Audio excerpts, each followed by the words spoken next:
Krishna, Hare Krishna, Krishna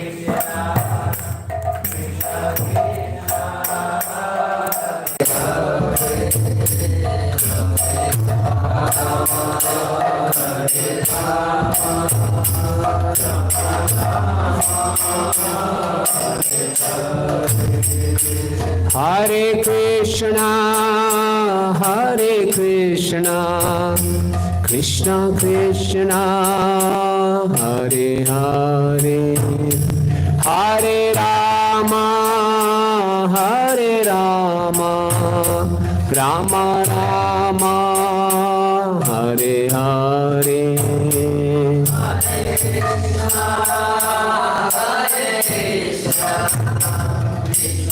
Krishna, Krishna Krishna, Hare Hare, Hare Rama, Hare Rama, Rama Rama, Hare Hare. Hare Krishna, Hare Krishna, Krishna Krishna, Hare Hare, Hare Rama, Hare Rama, Rama Rama, Hare Hare.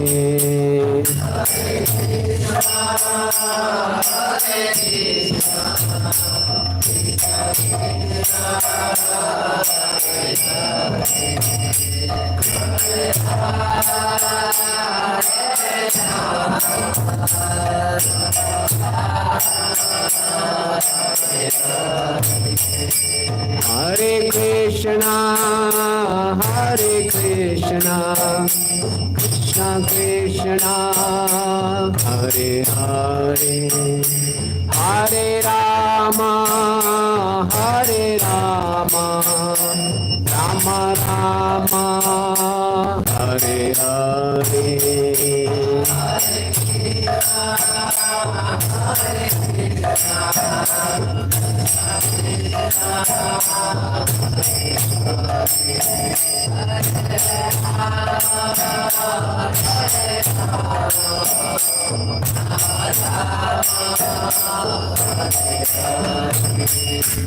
Hare Krishna, Hare Krishna, Krishna Krishna, Hare Hare, Hare Rama, Hare Rama, Rama Rama, Hare Hare.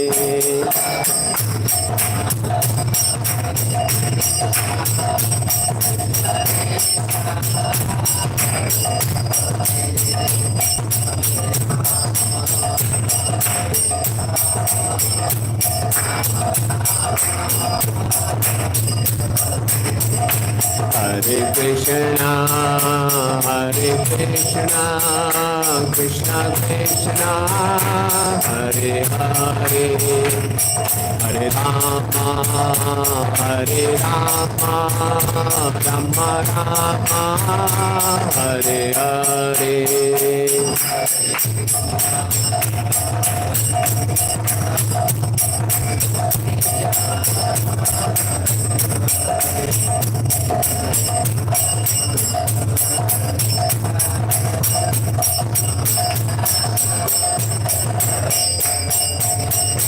Jaya Prabhupada, Prabhupada, Prabhupada, Srila Prabhupada.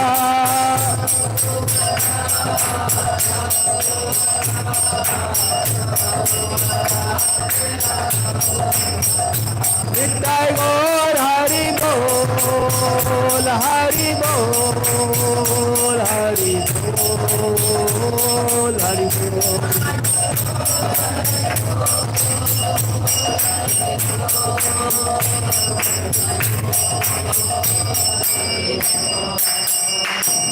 जहाँ विष्णुपाद परमहंस प्रभु जी का आचार्य अष्टोत्तरोष्ट Shrimad his divine से भक्ति वेदांत स्वामी श्रील प्रभुपाद की ISKCON founder आचार्य जगत गुरु से the whole world ऐसी भक्ति वेदांत स्वामी श्रील प्रभुपाद की जहाँ विष्णुपाद परमहंस प्रभु जी का आचार्य अष्टोत्तरोष्ट श्रीमद हिज डिवाइन ग्रेस भक्ति सिद्धांत श्री ठाकुर महाराज प्रभुपाद की अनंत कोटि वैष्णववृंद की नामाचार्य श्री हरिदास ठाकुर की प्रेम से कहो श्री कृष्ण चैतन्य प्रभु नित्यानंद श्री अद्वैत गदाधर शिवासादि गौर भक्त बिंद की श्री श्री राधा मदन गोपाल जी की निताई चंद गौर सुंदर की विंध्य देवी तुलसी महारानी की ग्रंथ श्रीमद् भागवतम की निताई गौर प्रेम आनंदे all glories to the assembled devotees all glories to the assembled devotees all glories to the assembled devotees all glories to Shri guru and Gauranga all glories to Srila Prabhupada की जय। ओम नमो भगवते वासुदेवाय।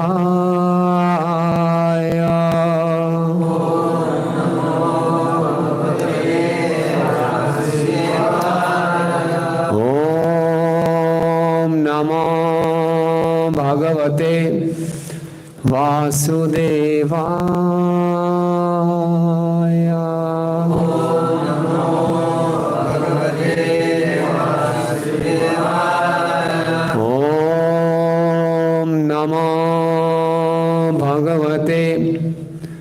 वासुदेवाय।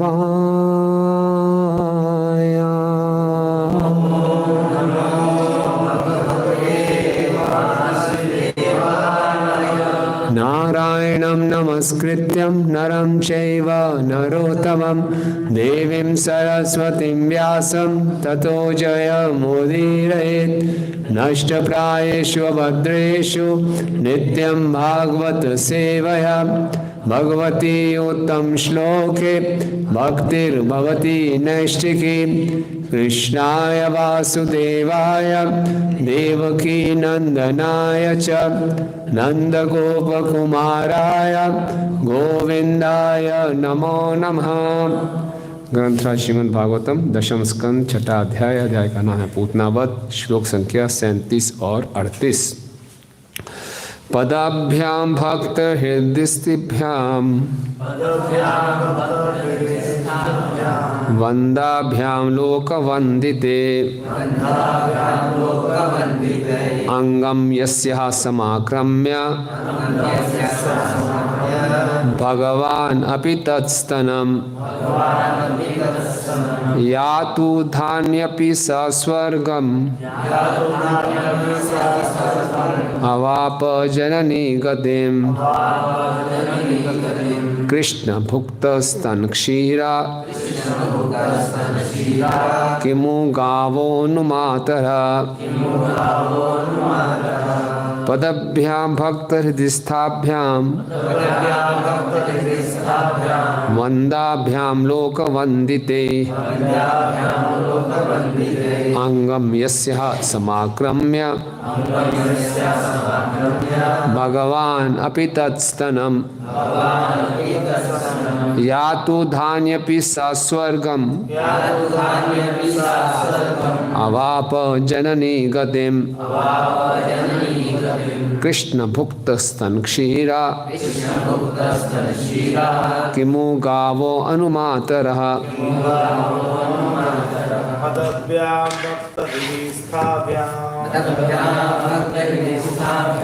वन्द्याभ्यां लोकवन्दिते अंगं यस्याः समाक्रम्य भगवानपि तत्स्तनम् यातो धान्यपि सा स्वर्गम् अवाप जननी गतिम्। कृष्ण भुक्त स्तन क्षीरा किमु गावो अनुमातरः। पदभ्यां भक्त हृदिस्थाभ्यां वन्द्याभ्यां लोकवन्दितैः अंगम यस्याः समाक्रम्य भगवान् तत्स्तनं भगवानपि तत्स्तनं यातु धान्यापि सा स्वर्गं यातु धान्यापि सा स्वर्गम् जननी गतिम् अवापजननी कृष्णमुक्तस्तनः क्षीरः कृष्णमुक्तस्तनः क्षीरः मुगावो अनुमातरः किमु गावो अनुमातरः। और कोई? पदभ्यां भक्तहृदिस्थाभ्यां वन्द्याभ्यां लोकवन्दिते अङ्गं यस्या समाक्रम्य भगवानपि तत्स्तनं यातु धान्यपि सा स्वर्गं अवाप जननी गतिम् कृष्णभुक्तस्तन क्षीरा किमु गावो अनुमातरः। धन्यवाद। शब्दात अनुवाद एवं तात्पर्य ऐसी भक्तिवेदांत स्वामी श्रील प्रभुपाद जी के द्वारा। श्रील प्रभुपाद की जय।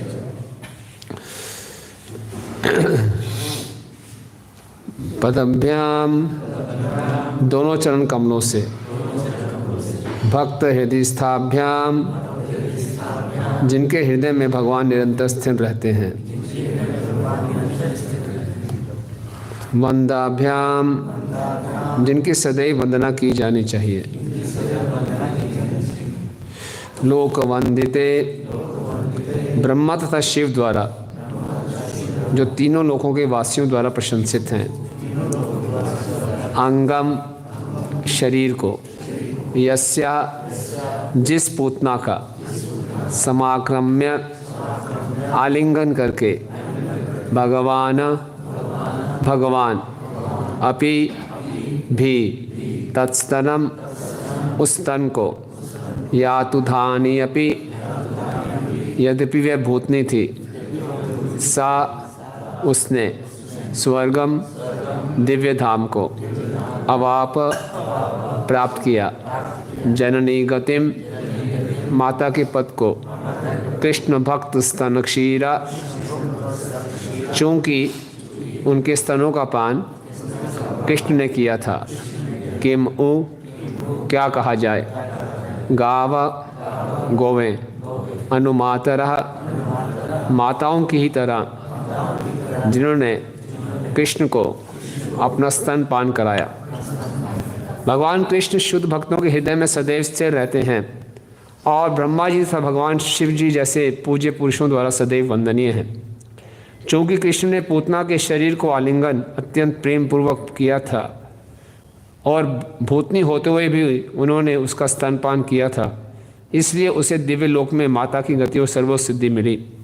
तो भला उन गौवों के विषय में क्या कहा जाए जिनका स्तनपान कृष्ण बड़े ही आनंद से करते थे और जो बड़े ही प्यार से माता के ही समान कृष्ण को अपना दूध देती थी।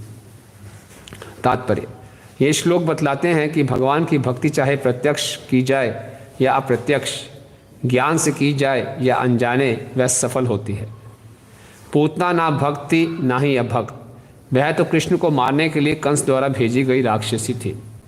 फिर भी पहले उसने अत्यंत सुंदर स्त्री का वेश धारण किया और कृष्ण के पास उसी तरह पहुंची जैसे स्नेहमयी माता जाती है, जिससे माता यशोदा और रोहिणी ने उसकी निष्कपटता पर संदेह नहीं किया। भगवान ने इन सब बातों को ध्यान में रखा, अतः उससे माता यशोदा जैसे ही पद प्राप्त हुआ। जैसा कि श्री विश्वनाथ ठाकुर ने बतलाया है, ऐसी स्थिति में कोई व्यक्ति अनेक भूमिकाएं निभा सकता है। पूतना को तुरंत वैकुंठ लोक भेज दिया गया, जिसे कभी कभी स्वर्ग भी कहा दिया जाता है। इस श्लोक में वर्णित स्वर्ग कोई भौतिक लोक नहीं अपितु दिव्य लोक है। वैकुंठ लोक में पूतना को धाय का पद प्राप्त हुआ, धायत्री च्युता, जैसा कि उद्धव ने बतलाया है। गोलोक वृंदावन में माता यशोदा की सहायता करने के लिए उसे धाय तथा दासी का पद दिया गया। ओम अज्ञानतिमिरन्धस्य ज्ञानञ्जनशलाकया चक्षुरुन्मीलितं येन तस्मै श्रीगुरुवे नमः। श्रीचैतन्यमनोभीष्टं स्थापितं येन भूतले स्वयं रूपा कदा मह्यं ददाति स्वपदान्तिकं। वन्देऽहं श्रीगुरो श्रीयुतापदकमलं श्रीगुरून् वैष्णवांश्च श्रीरूपं साग्रजातं सहगण रघुनाथान्वितं तं सजीवं साद्वैतं सावधूतं परिजनसहितं कृष्णचैतन्यदेवं श्रीराधा कृष्णपादान् सहगण ललिता श्रीविशाखान्वितांश्च हे कृष्ण करुणा सिंधु दीनबंधु जगत्पते गोपेश गोपिकाकांत राधाकांत नमस्तुते तप्त कांचन गौरांगी राधे वृंदावनेश्वरी वृषभानुसुते देवी प्रणमामि हरिप्रिये वाञ्छाकल्पतरुभ्यश्च कृपा सिन्धुभयेव च पतितानां पावनेभ्यो वैष्णवेभ्यो नमो नमः। जय श्री कृष्ण चैतन्य प्रभु नित्यानंद श्री अद्वैत गदाधर श्रीवासादि गौर भक्तवृंद हरे कृष्णा कृष्णा कृष्णा हरे हरे हरे राम राम राम हरे हरे। नमो ओम विष्णुपादाय कृष्णपृष्ठाय भूतले श्रीमते भक्ति वेदांत स्वामी निधि नामिने नमस्ते सारस्वते देवे गौरवाणी प्रचारिणे निर्विशेष शून्यवादी पाश्चात्य देश तारिणे।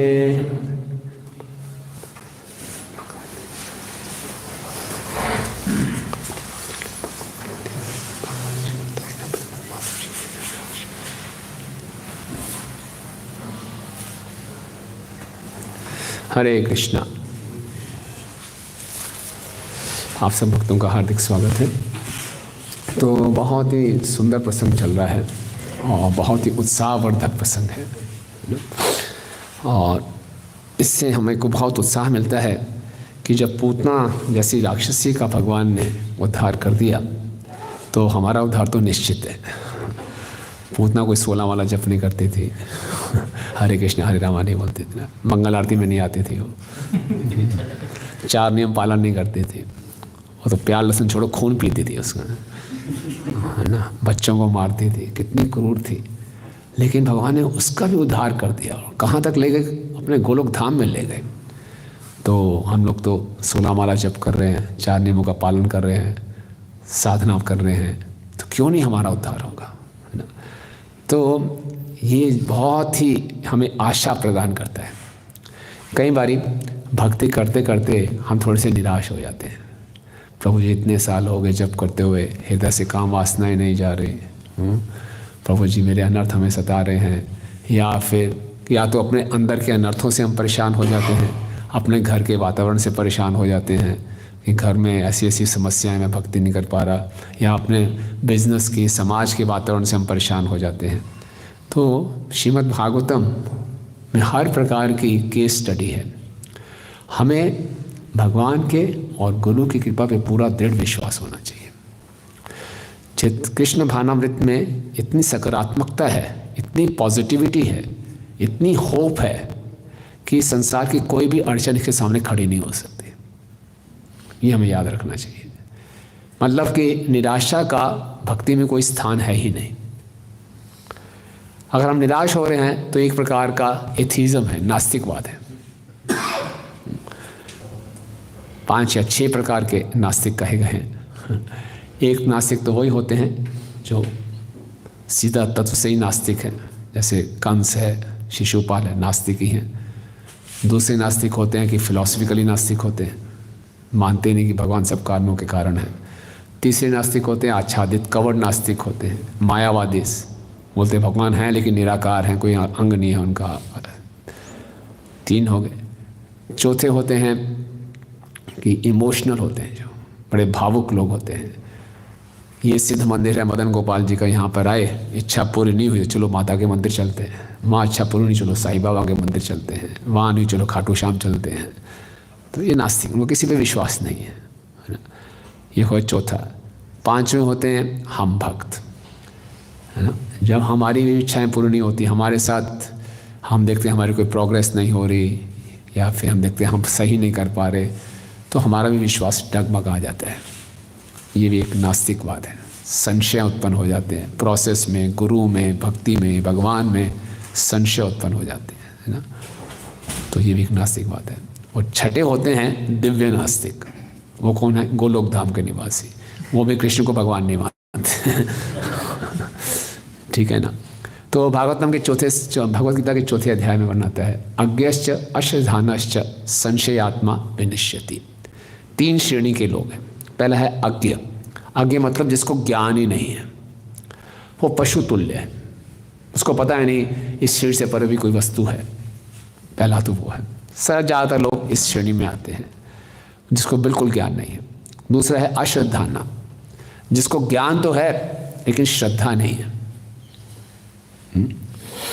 ज्ञान मानते हैं, हाँ जी ठीक है भगवान है और शरीर से परे भी कोई चीज़ है, लेकिन श्रद्धा नहीं है प्रोसेस में, स्क्रिप्चर्स में, शास्त्रों में।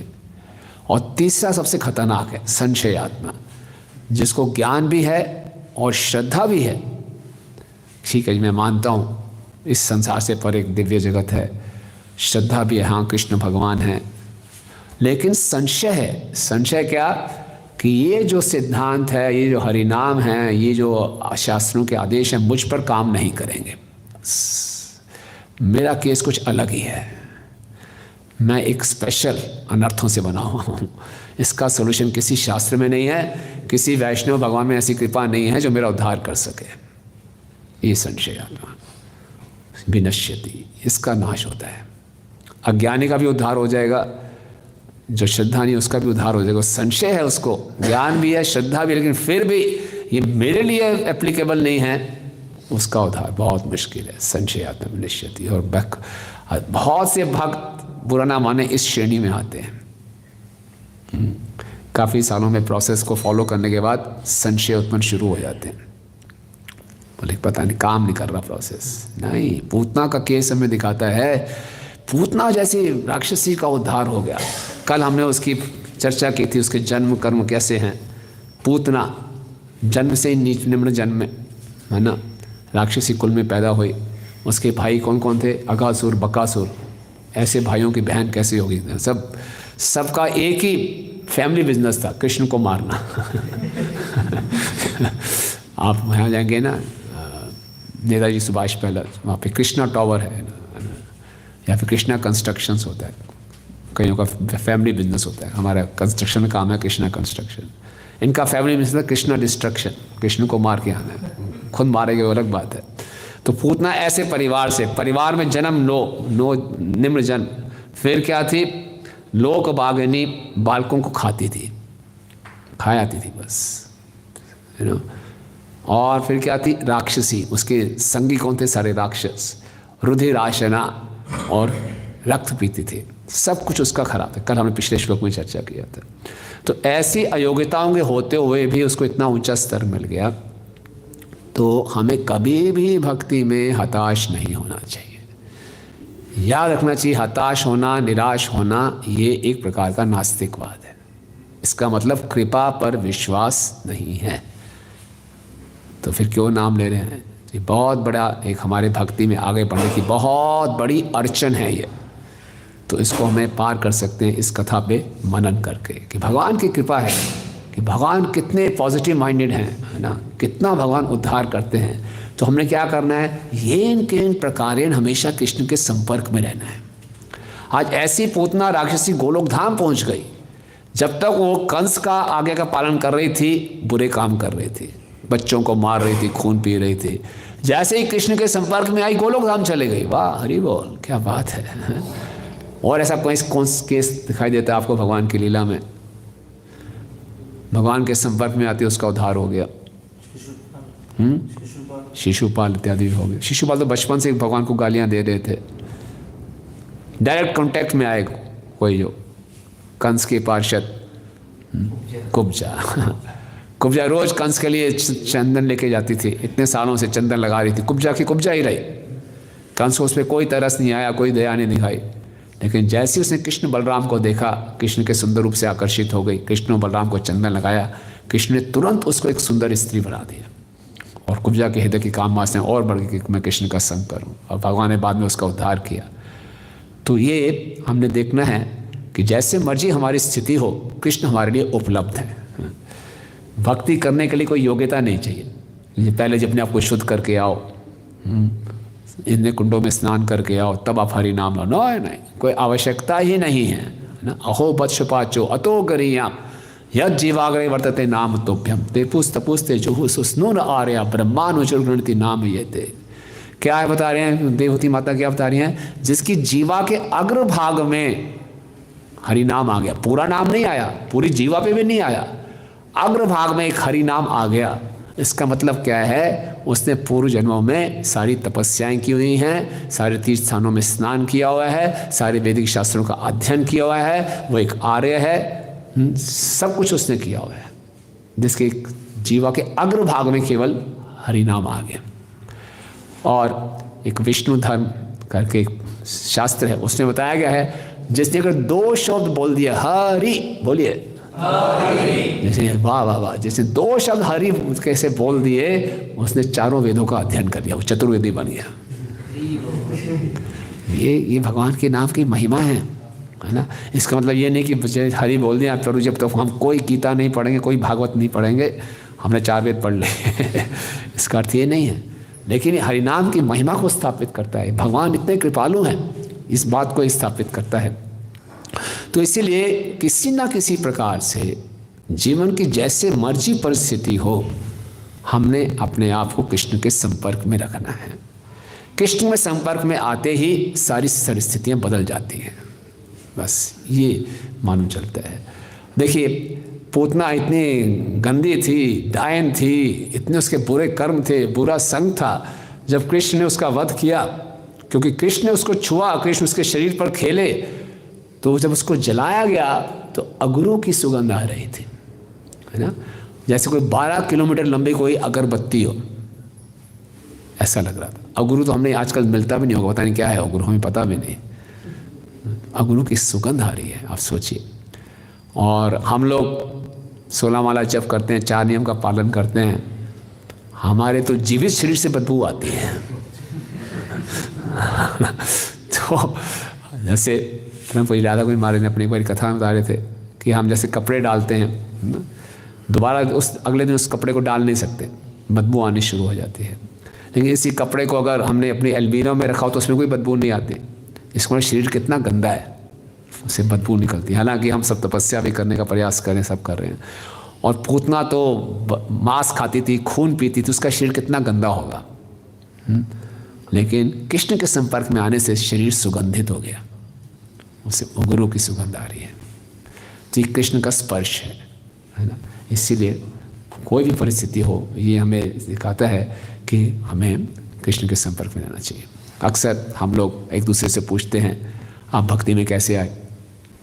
इमेजिन कीजिए पूतना गोलोक धाम में गई, वहाँ के निवासी पूछा, अच्छा आइए आइए, वेलकम, कैसे आए आप, क्या किया, कौन सी साधना की थी आपने हम तो है ना, सब साधना सिद्ध जीव आपस में मिले हों, चलो जी ने वेलकम करते हैं, हमारे बीच में एक नया जीव आ गया साधना, वेरी गुड, वेलकम वेलकम, है ना। कैसे आया, कौन सी साधना की थी मैंने? मैं बच्चों को मारती थी, खून पीती थी मैं ये करती थी।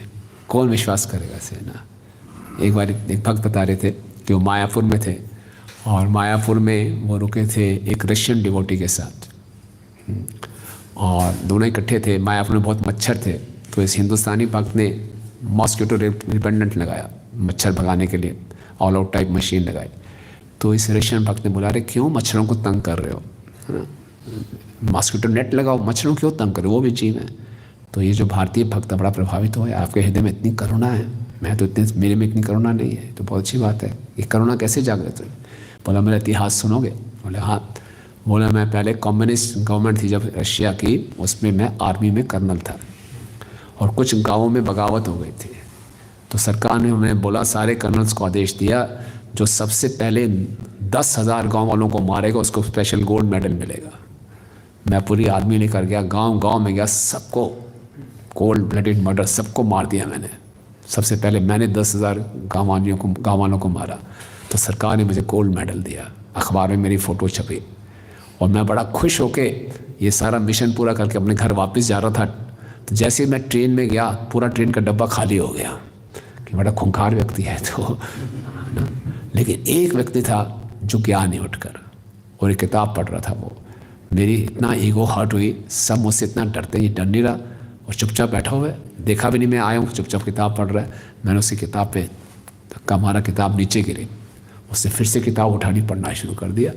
मैंने उसके गिरेबान पकड़ लिया, डरते नहीं हो मुझसे, क्या है, कहाँ से इतनी हिम्मत आ रही है? बोले मैं क्यों डरूं? बोले क्यों नहीं डरोगे?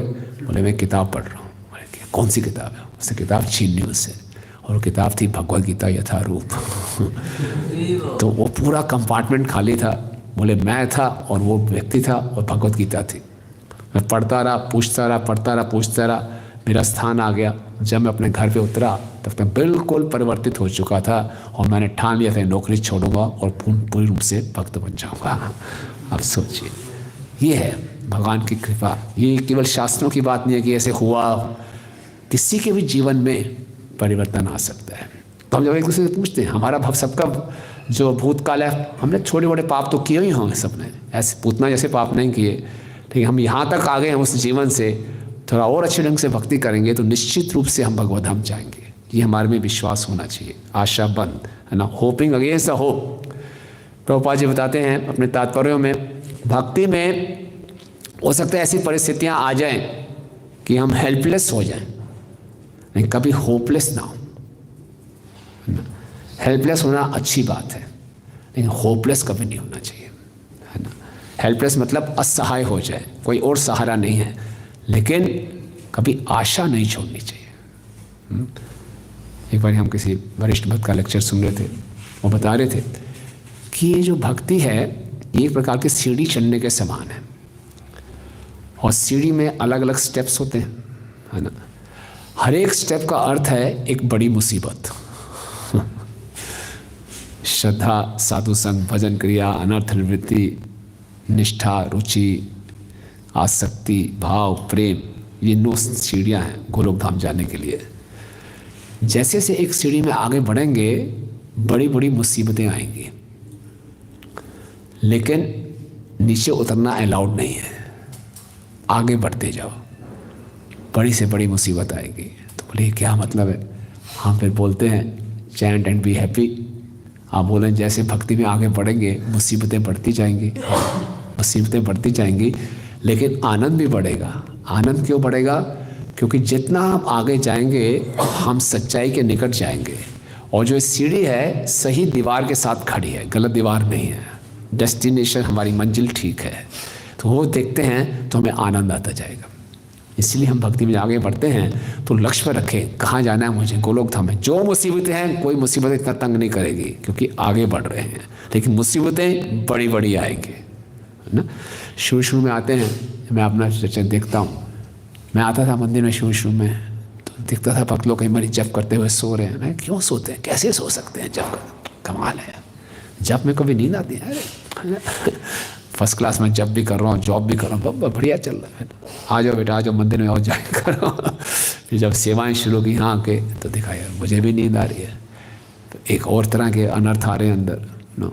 कई बार भक्त बोलते हैं शुरू में हम जब आते हैं तो हमारी सारी इंद्रियां नियमित करने में कोई मुश्किल नहीं होती, 7-8 साल के बाद फिर से उल्टे सीधे विचार आने शुरू हो जाते हैं। हाँ, ये सबके साथ होता है, लेकिन घबराना नहीं है, बड़ी मुसीबतें आएंगी, उसको पार करना है। लक्ष्य पे नज़र रखेंगे, इसको पार करना है, क्योंकि हमारा जो प्रोसेस है वो परफेक्ट है। लेकिन दूसरी तरफ मन बोलेगा नहीं नहीं इसको छोड़ो, ये प्रोसेस ठीक नहीं है, कहीं और चलते हैं, है ना, या इससे अच्छा है दिखावा क्यों करूं, मैं हिंदू तिब्बती ही कर लेता हूं। तो माया जो सीढ़ी दिखाती है, बड़ी अच्छी सीढ़ी दिखाती है, उसके ऊपर रेशमी कपड़ा लपेटा हुआ है, फूल लगे हुए हैं कि आओ यहाँ चलो, बहुत आराम है। लेकिन उसकी जो दीवार है वो केवल माया की है, वो वास्तविकता नहीं है। तो इसलिए जो हम चर्चा कर रहे हैं, कृष्ण का संपर्क हमेशा हमारे जीवन में बना रहे, चाहे आंतरिक परेशानियां आ रही हों या बाहरी परेशानियां आ रही हों, उसमें हमने घबराना नहीं है, और हमेशा हम कृष्ण के संपर्क में रहें। तो भगवान ने पूतना का उद्धार कर दिया, तो हमारा उद्धार तो निश्चित है। अब ये पूतना और कंस कौन है?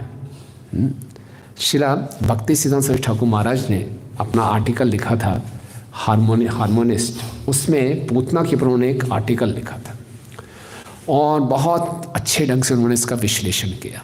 ये थोड़ा गहरा है, गहराई में जानने वाली बात है, तो ध्यानपूर्वक सुनना।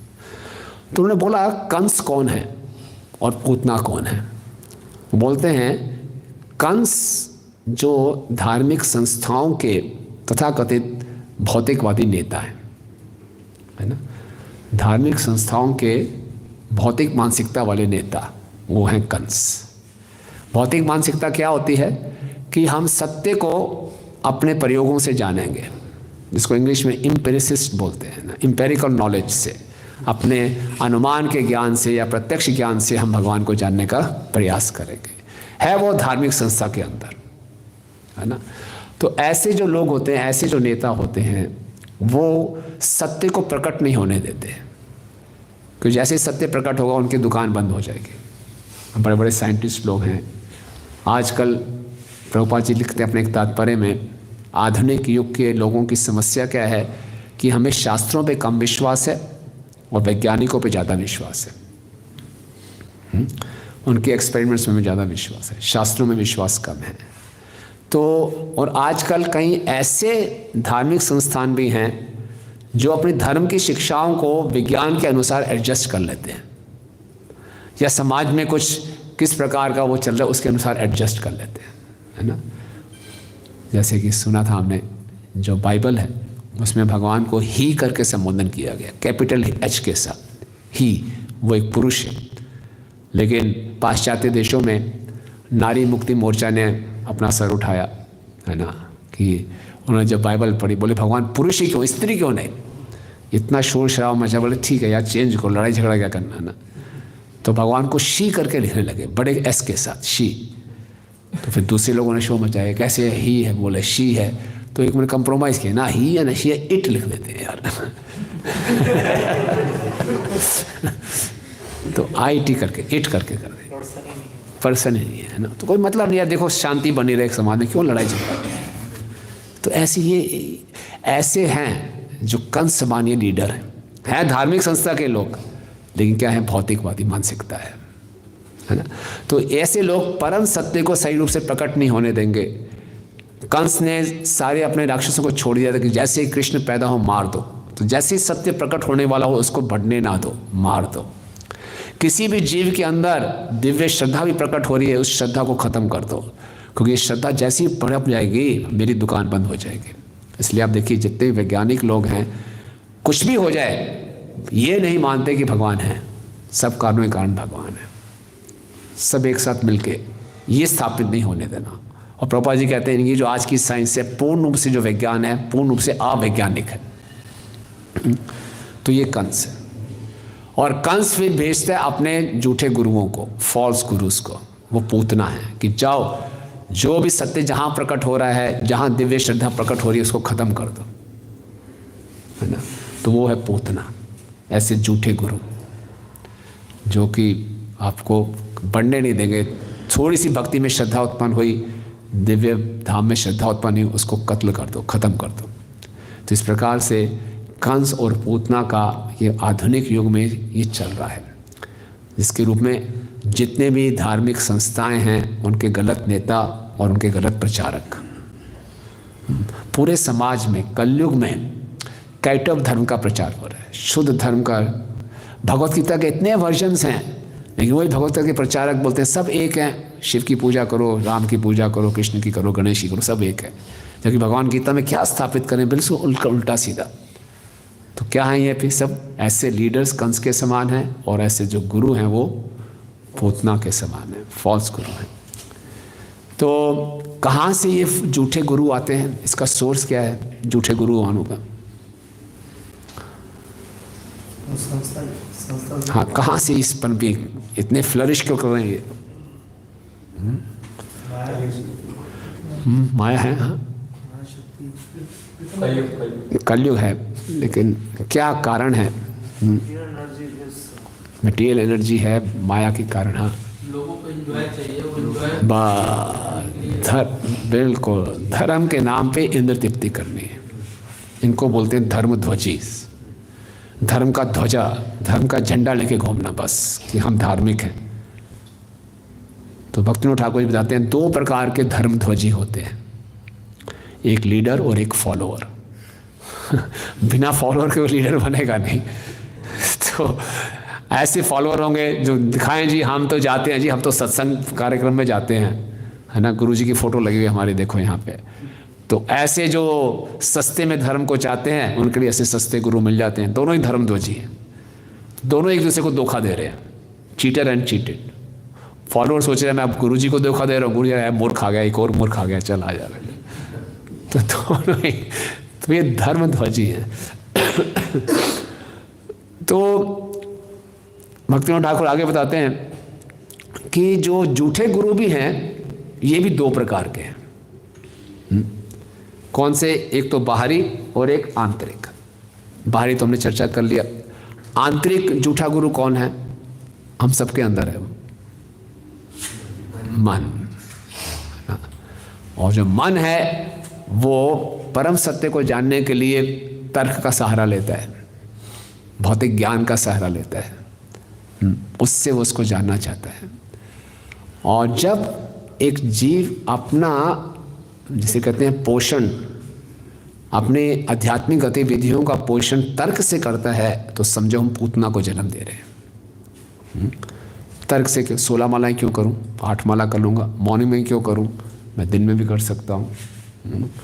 तर्क से अपने आध्यात्मिक क्रियाओं को करना, गुरु साधु शास्त्र के अनुसार नहीं, क्योंकि मन ये कह रहा है, और उससे उसका पोषण होता है, उसकी बुद्धि का पोषण होता है ना। अपनी बुद्धि का पोषण शास्त्रों की बातों से ना करके अपने तर्क से करना और इसके अनुसार अपने आध्यात्मिक क्रियाओं को करना, ये हमारा आंतरिक पूतना है। आप समझ रहे बात को? थोड़ा गहराई में है ना। तो भक्ति सिद्धांत सरस्वती ठाकुर महाराज उस आर्टिकल में लिख रहे हैं कि ऐसे तथाकथित धर्मध्वजियों की बहुत सी उल्टी सीधी धार्मिक संस्थाएं हैं जो कंस और पूतना को उत्पन्न कर रहे हैं। लेकिन ये कंस और पूतना केवल वृंदावन में नहीं है, पूरे विश्व में है, पूरे विश्व में है, और हर प्रकार के धर्म में है। तथाकथित धर्म में आप ईसाई धर्म ले लीजिए, इस्लाम ले लीजिए, सनातन धर्म ले लीजिए, हर धर्म में ये कंस और पूतना घूम रहे हैं। लेकिन इन कंस और पूतनाओं से तो ठीक है, हम समझ सकते हैं कि जो शास्त्रों के अनुसार बात नहीं कर रहे। और खतरनाक कंस और पूतना वो हैं जो प्रमाणिक धार्मिक संस्थाओं के अंदर है, और खतरनाक है ना। हम अपनी संस्था को लेते हैं, ये प्रमाणिक धार्मिक संस्था है, यथारूप इसका धर्म का प्रचार किया जा रहा है। लेकिन क्योंकि धर्म को उसको संगठित किया जाता है, ऑर्गेनाइज किया जाता है, तो बहुत संभावनाएं हैं कि यहाँ पे भी कंस जैसे लीडर हों और पूतना जैसे गुरु। तो कैसे ये उत्पन्न होते हैं एक प्रमाणिक धार्मिक संस्था में भी, कैसे उत्पन्न होते हैं? तो भक्ति सिद्धांत सरस्वती ठाकुर महाराज और इसका एनालिसिस करते हैं। देखिए ताकि हम जा सकें, इस जो हमारा ये लीला है इसको हम इंटरनलाइज कर सकें, इसका हृदयांगम कर सकें और अपने इस अनर्थ से छुटकारा पा सकें। भक्ति के पथ पे भक्तिविनोद ठाकुर जी कहते हैं पूतना वध हमारे पहले अनर्थ को मारता है। पहला अनर्थ क्या है? जब एक बच्चा जन्म होता है, भक्ति में हमारा जन्म हो रहा है, तो पहला अनर्थ हो सकता है झूठे गुरु की शरण लेना। ये पहला अनर्थ है। झूठे गुरु की शरण ले ली तो बिगनिंग ही खराब है, तो आगे क्या होगा फिर? और झूठा करके बताया बाहरी और आंतरिक, है ना। तो और ये प्रमाणिक धार्मिक संस्था में भी आ सकता है। तो कैसे झूठा गुरु पूतना अपना जन्म कैसे लेती है प्रमाणिक धार्मिक संस्था में? तो भक्ति सिद्धांत सरस्वती ठाकुर महाराज कहते हैं, अगर कोई प्रत्येक नए वर्ष के शुरुआत में, या प्रत्येक नए महीने के शुरुआत में, या प्रत्येक नए दिन के शुरुआत में, या प्रत्येक क्षण अपने गुरु के चरण कमलों का स्मरण नहीं करता, तो अपने आप को गुरु मानना शुरू कर देता है ना। अपने आप को गुरु मानना शुरू कर देते हैं तो इच्छा उत्पन्न होती है कि लोग मुझे पूजा लाभ प्रतिष्ठा दें, मैं गुरु बनूं। ये पूतना का जन्म हो रहा है ना। तो ये जो आंदोलन है ये दास उत्पन्न करने के लिए है। हालांकि हम बोलते हैं आमार आगे गुरु होई तारे देश, लेकिन गुरु कौन है? अच्छा फॉलोअर है। जब हम अपने आप को गुरु मानना शुरू करेंगे तो खतरनाक है, हम पूतना को जन्म दे रहे हैं। वहाँ से इसकी शुरुआत होती है और ये बड़ा स्वाभाविक है, बहुत स्वाभाविक है हम सबके अंदर। बद्ध जीव इस संसार में आया ही कृष्ण बनने हैं, सब पे प्रभुत्व जमाने आया है, तो ये बड़ा आंतरिक बहुत ही सूक्ष्म अनर्थ है हमारे सबके अंदर, है ना। तो ये पूतना हाथ है। तो प्रश्न पूछा जा सकता है, तो फिर धर्म को संगठित करने की आवश्यकता क्या थी? भक्ति सिद्धांत ठाकुर महाराज ने ऑर्गेनाइज रिलीजन को क्यों इसका प्रचार किया? भक्ति सिद्धांत ठाकुर महाराज से पहले कोई मठ नहीं होता था, है ना। सब बाबा जी लोग होते थे, परमहंस वेश धारण करते थे, अपना इंडिविजुअल भजन करते थे, व्यक्तिगत भजन करते थे। एक ऑर्गेनाइज तरीके से मठ बनाना, मंदिर बनाना, ये भक्ति सिद्धांत ठाकुर महाराज ने शुरू किया। क्यों किया? क्योंकि जहाँ संस्था आती है, संस्था के साथ साथ ये थोड़े से दोष आना स्वाभाविक हो जाता है। तो क्यों, क्या आवश्यकता थी धर्म को संगठित करने के? प्रचार को सिस्टमेटिक करना। वेरी गुड, प्रचार को बढ़ाने के लिए। और कमजोर है भक्ति में उनको सपोर्ट मिलता है। हाँ, जो भक्ति में कमजोर है, अगर हमारे पास संस्था के नियम नहीं होंगे तो हमारा स्वाभाविक झुकाव किस तरफ होगा? इंद्र तृप्ति की तरफ। अगर ये प्रभुपाद जी ने नियम ना बनाना होता कि रोज़ 16 माला करनी है, हमें से कोई करता 16 माला? टाइम ही नहीं है जी, कहाँ पागल है, 16 माला कहाँ कर सकते, टाइम कहाँ है ही नहीं टाइम। जब शुरू में बोला गया था 16 माला, बस सोचे कहाँ संभव है 16 माला, संभव ही नहीं है। बोला जाता है कि सुबह मॉर्निंग प्रोग्राम होना चाहिए, चाहे गृहस्थ आश्रम है या ब्रह्मचारी आश्रम है, हम करते हैं मॉर्निंग प्रोग्राम। जब नींद खड़ी तभी सवेरा। ठाकुर जी का नाम तो कभी भी ले सकते हैं, कोई नाम थोड़ी है इसमें, ऐसे क्या है, नियम तो है ही नहीं कोई नाम के लिए। हम अपनी लॉजिक लगाते, इंद्र तृप्ति करते, बिना भोग लगाए खा सकते हैं, सब क्या है, ठाकुर जी हैं सब जगह, हृदय में परमात्मा बैठे हैं, भोग लगाओ यहाँ खा लो। तो कितनी स्पेकुलेशन शुरू हो जाती, कोई हम अब सब इंद्र तृप्ति की तरफ भागते। इसलिए संगठित करना, नियम बनाना, रेगुलेशंस बनाना बहुत ज़रूरी है। लेकिन जहाँ संगठित करते हैं वहाँ ये दोष भी आ जाते हैं। हायरार्की होती है, मुझे ऊपर उठना है, मुझे दिखाना है, स्पर्धा की भावना, ज़्यादा मुझे पूजा लाभ प्रतिष्ठा प्राप्त, तो मैं गुरु बनूँ, ये सब भावनाएं भी आ जाती हैं जहाँ संगठन होगा। तो कैसे इससे बचें? तो बताया गया कि ये संगठन के लाभ भी हैं, लेकिन हानियों को नकारा जा सकता है, इसको ओवरकम किया जा सकता है। इसमें हमारे 2 मुख्य हथियार हैं, इसको सीक्रेट वेपन्स बोलते हैं। कोई गेस करना चाहेगा? हरिनाम और भक्तों के संग में श्रीमद् भागवतम। श्रीमद् भागवतम और हरिनाम दोनों भक्तों के संग में। ये ऐसे हथियार हैं जो हमारे सारे अनर्थों से हमें छुटकारा दिला देंगे। हर वस्तु का स्वभाव होता है, प्रभुपाद जी समझाते हैं। पानी का स्वभाव क्या है? तरलता। चीनी का स्वभाव है मिठास देना। श्रीमद् भागवतम का क्या स्वभाव है?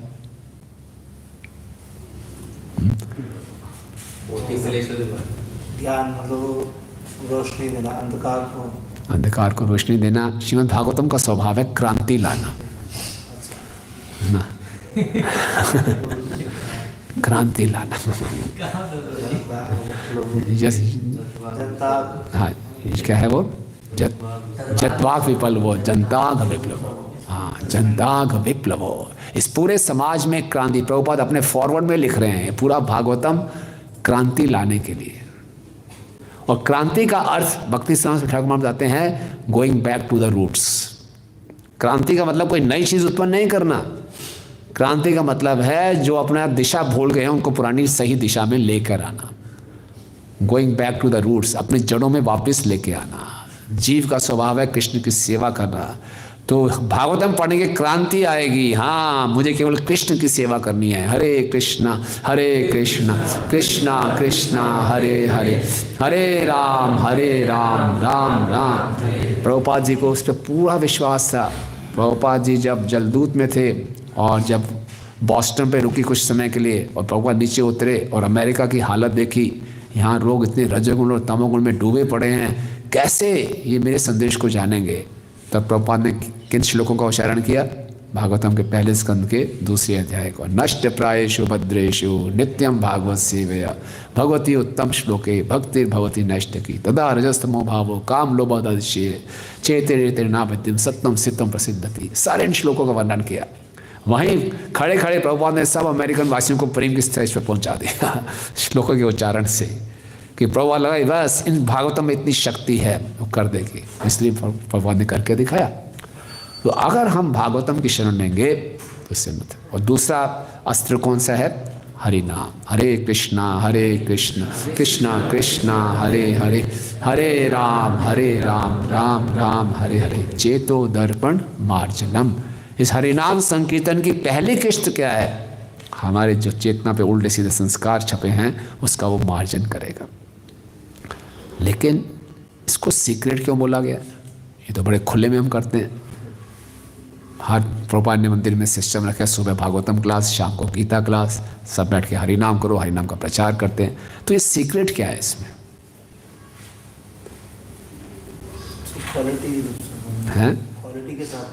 क्वालिटी के साथ करना, बिल्कुल ठीक। सीक्रेट ये है कि इसको श्रद्धापूर्वक करना।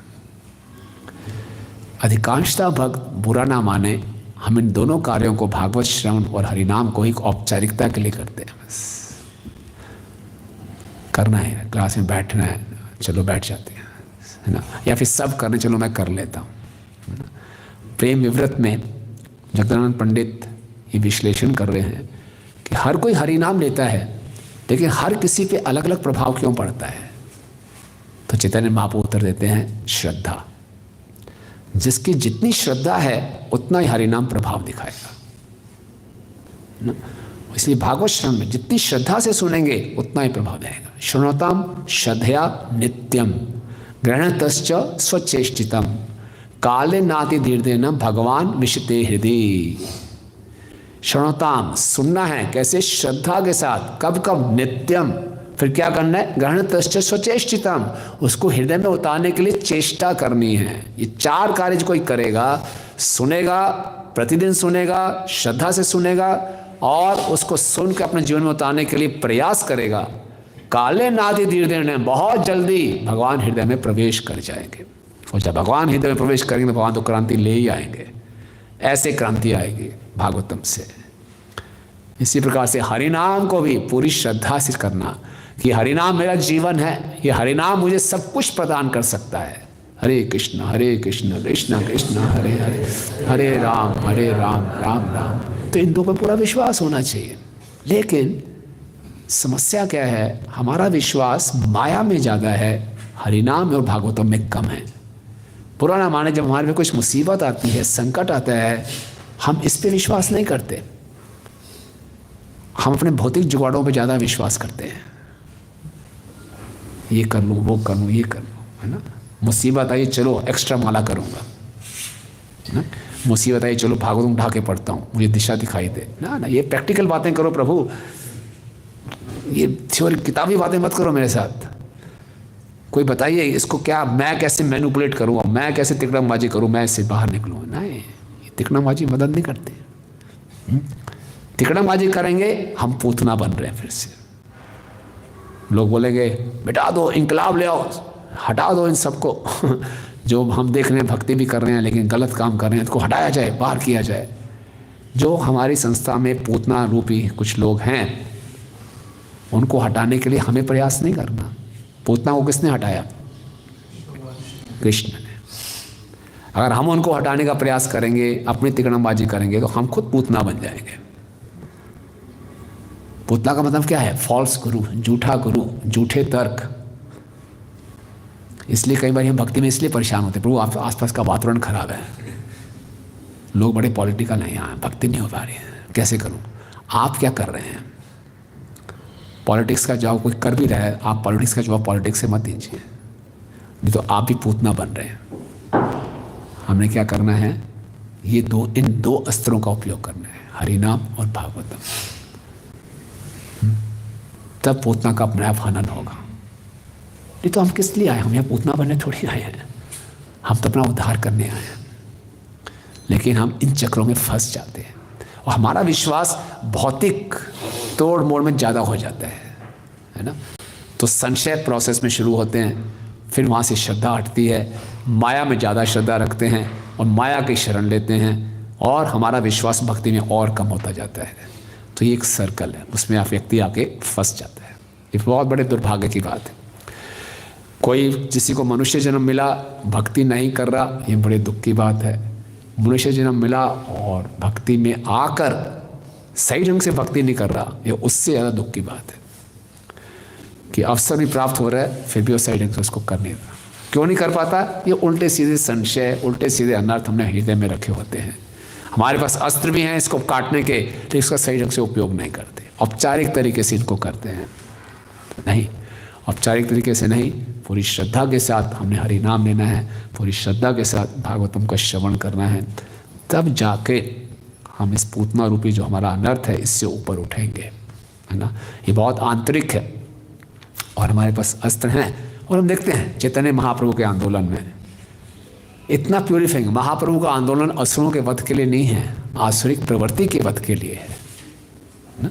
और बहुत से उदाहरण है हमारी संस्था में। लोग आए उल्टी सीधी प्रवृत्तियों के साथ, उल्टे सीधे अनर्थों के साथ, लेकिन जैसे ही हम संकीर्तन आंदोलन में जुड़ते हैं, प्रचार कार्य में लगते हैं, तो सब धीरे धीरे धीरे अगर हम तैनात रहें, सही ढंग से हरि नाम लेते रहें, सही ढंग से भक्तों के संग में भागवत श्रवण करते रहें, तो निश्चित रूप से हमारा शुद्धिकरण होगा। एक बार शिशिर कुमार घोष थे जो कि आनंद बाजार पत्रिका के एडिटर थे, वो भक्ति सिद्धांत स्वामी ठाकुर महाराज के पास आए। बोले, बुरा मत मानिए स्वामी जी, आपके जो मिशन में लोग हैं ना सब दोगले हैं, करते बड़ी बड़ी बातें हैं, करते कुछ है नहीं। तो क्यों उन्होंने आपको अपने पास रखा हुआ है? भेज दो उनको बाहर, अपना घर वर बसाएं, ईमानदारी से जीवन जिए, क्यों ऐसा आप कर रहे हो, है ना। तो भक्ति सिद्धांत स्वामी ठाकुर ने उत्तर दिया, उनकी मठ में रह के ये हालत है, बाहर जाएंगे तो और कितनी दुर्गति होगी। मठ में तो पूरी सुविधाएं हैं उनको शुद्ध करने की, बाहर जाएंगे तो बिल्कुल दुर्गति होगी। मुझे मालूम है इन सब के अंदर कमियां हैं, लेकिन विश्वास किस में है? हरि नाम में है और भागवतम में। हम सब बीमारी की स्थिति में हैं, लेकिन उपचार हमारे पास है, तो इसकी हम सही ढंग से शरण लेते रहेंगे तो निश्चित रूप से हम अपना भी उद्धार कर पाएंगे और माध्यम बन के दूसरों के जीवन में भी आनंद आने के लिए। तो कुल मिलाकर ये जो पूतना का प्रसंग है ये हमें बहुत आशा प्रदान करता है ना। और जैसे हर कंपनी का कुछ प्रोडक्ट होता है, इस्कॉन संस्था का भी प्रोडक्ट क्या है? लोगों को आशा देना। पूरे संसार में निराशा फैली हुई है, उनको क्या दे सकते हैं हम? आशा। लेकिन वह आशा हम तभी दे सकते हैं जब हम खुद पूरी आशा से भरे हों। तो चाहे मेरे अंदर जितने अनर्थ हैं, बाहर में बहुत सी समस्याएं हैं, लेकिन कृष्ण के संपर्क से जैसे पूतना जैसी राक्षसी का उद्धार हो सकता है, तो निश्चित रूप से मेरा भी उद्धार होगा।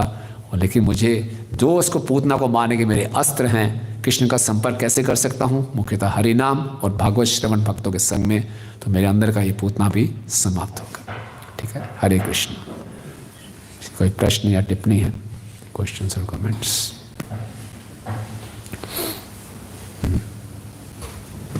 Yes Hare Krishna Prabhu, thank you for the lecture.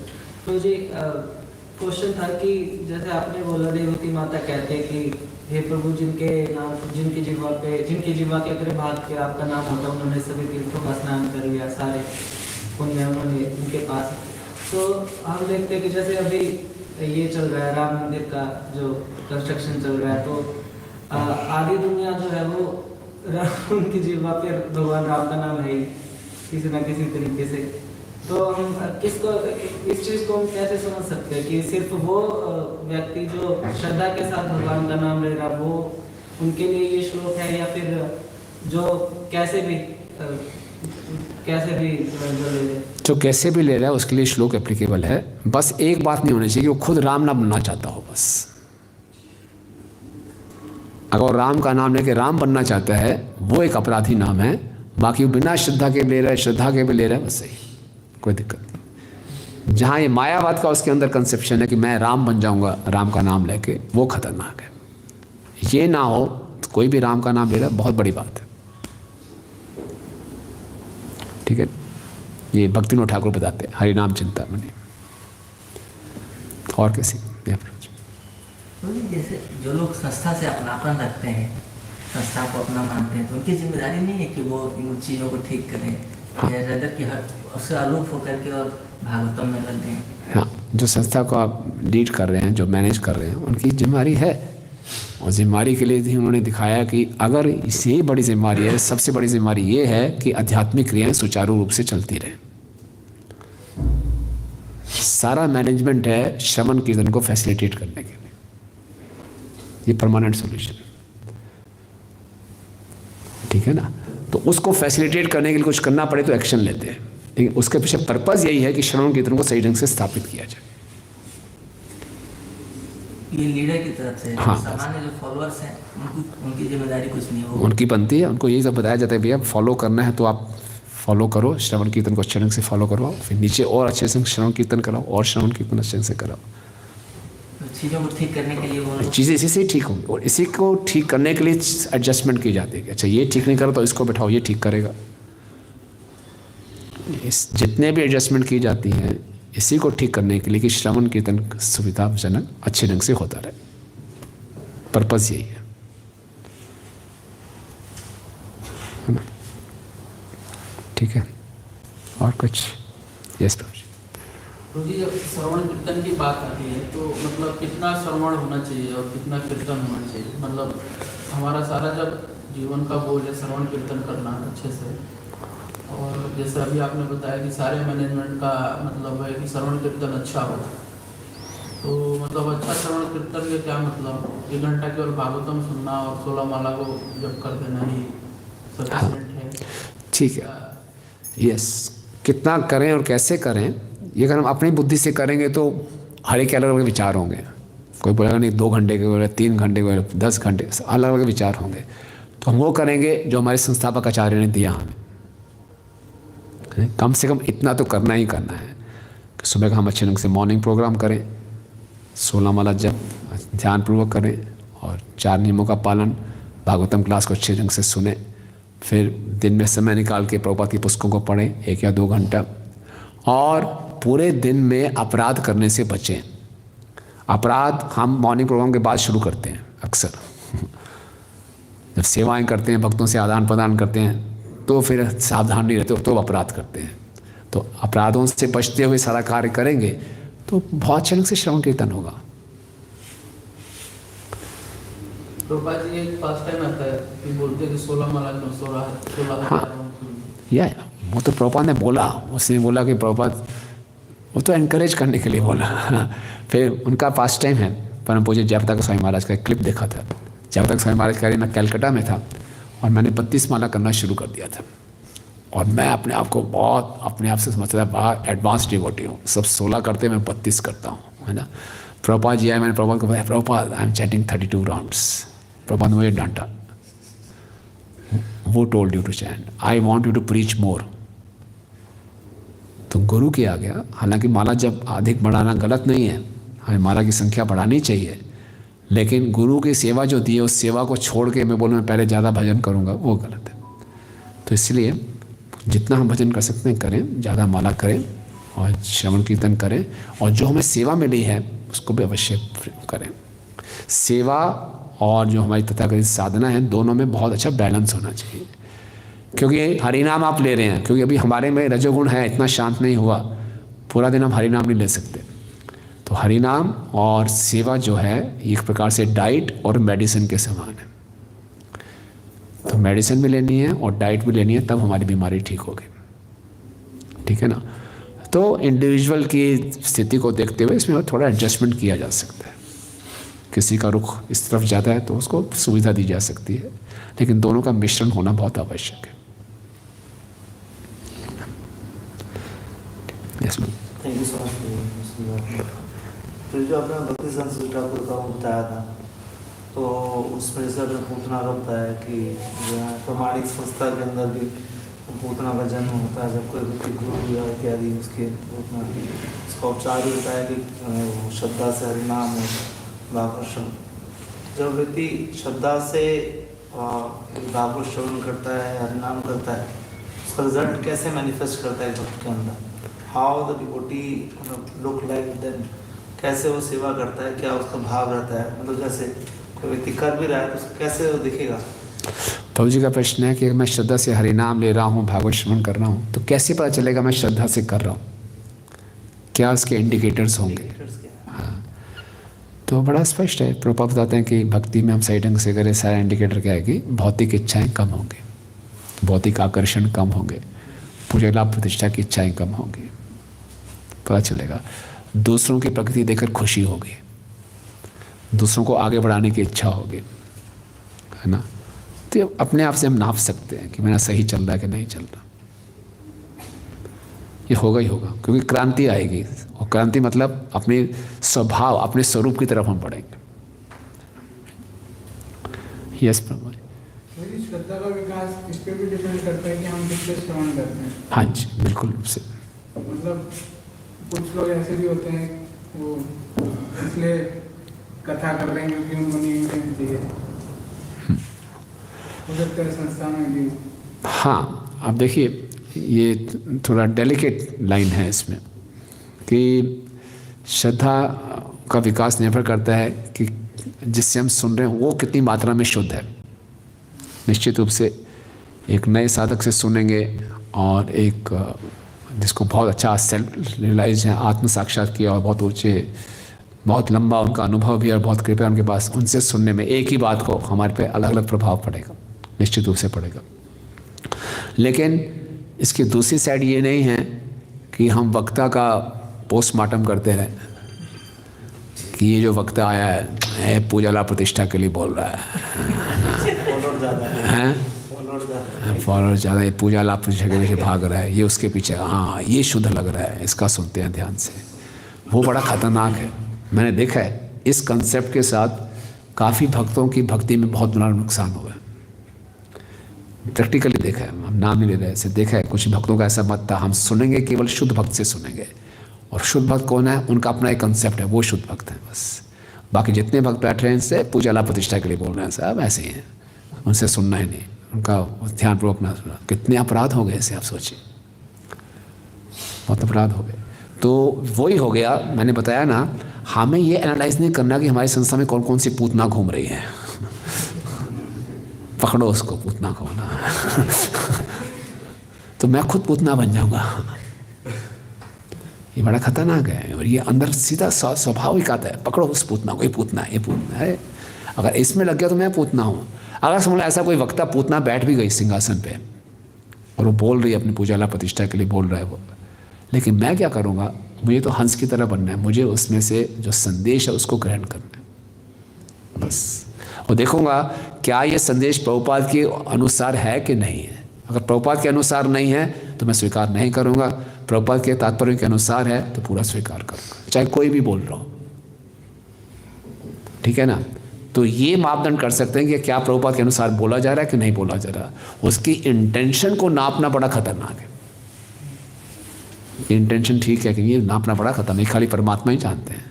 So let him take action. परमात्मा अंदर बैठे उनको ठीक करने दो, नहीं सेफ है वो। इसमें एक और चीज है कि हमें हंसों से भी सुनना चाहिए। हैं? उतना तो हर जगह रहती है, लेकिन हंसों से भी सुनना चाहिए निश्चित रूप से।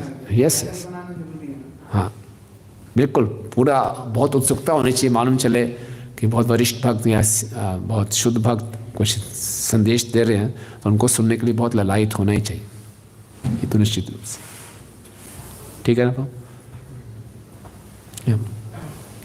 इन्हीं के क्वेश्चन का एडिशन था जैसे कि एक मतलब थोड़ा मध्यम अधिकारी के स्तर के भक्त तो समझ डिसाइड कर सकते हैं कि मतलब क्या अनुसार है क्या है, लेकिन एक एंट्री लेवल के भक्त तो श्रवण करते हैं ओपन माइंड से, तो फर्स्ट तो उनको तो वो तो जज नहीं कर पाएंगे कि क्या हम क्या सुन रहे हैं, कैसे सुन रहे हैं, पहले उनके लिए क्या होना चाहिए, उनको कैसे क्या करना चाहिए, उनकी क्या मानसिकता होनी चाहिए।